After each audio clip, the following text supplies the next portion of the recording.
The humanitarian crisis in Afghanistan continues as the harsh winter months approach. Food shortages and a lack of heat are now major problems, and there are still ongoing rescue efforts to get people out of the country. Yesterday, we caught up with a Catholic aid organization that is working tirelessly to do just that.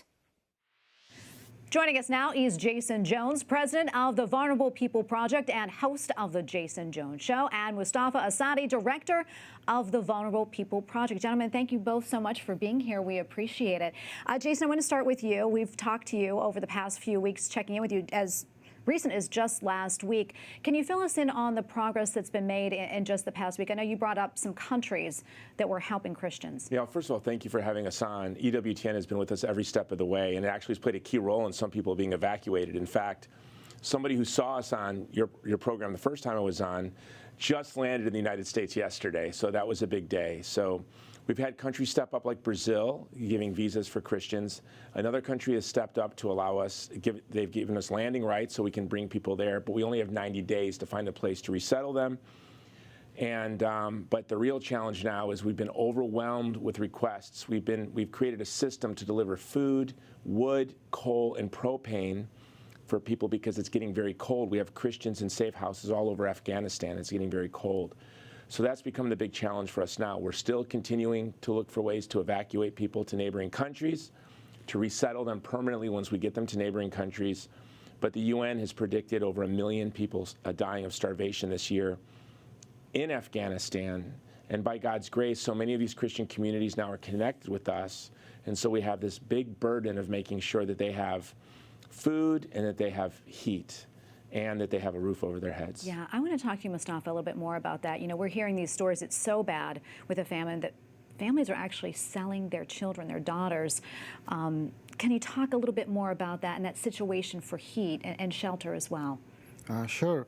That is happening all over Afghanistan, and it's people are desperate for food, and when they have multiple kids, they want to make sure to feed at least some of them, and they think that by selling them, they will guarantee food for that child as well as the remaining of their family members. But it's just affecting them all. It's a really heartbreaking situation. It's hard to wrap your mind around that. And we've been hearing so much of these numbers kind of fluctuating, how many people are still in Afghanistan trying to get out, whether it's American citizens or friends of the U.S. Jason, do you know? Is there a number of people, what is the exact number of people we're trying to get out here? Mustafa is really kind of a math whiz, and we've been trying to put this together. There's tens of thousands of Christians right now in hiding. Right now, they're very cold. Right now, they're very hungry, and right now, they're fearing for their life.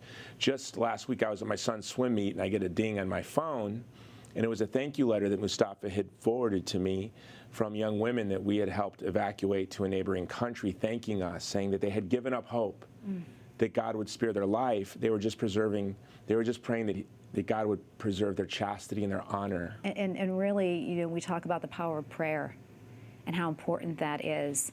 Can we talk about this, especially in this situation? I know people want to know what they can do to help. Prayer is one of them.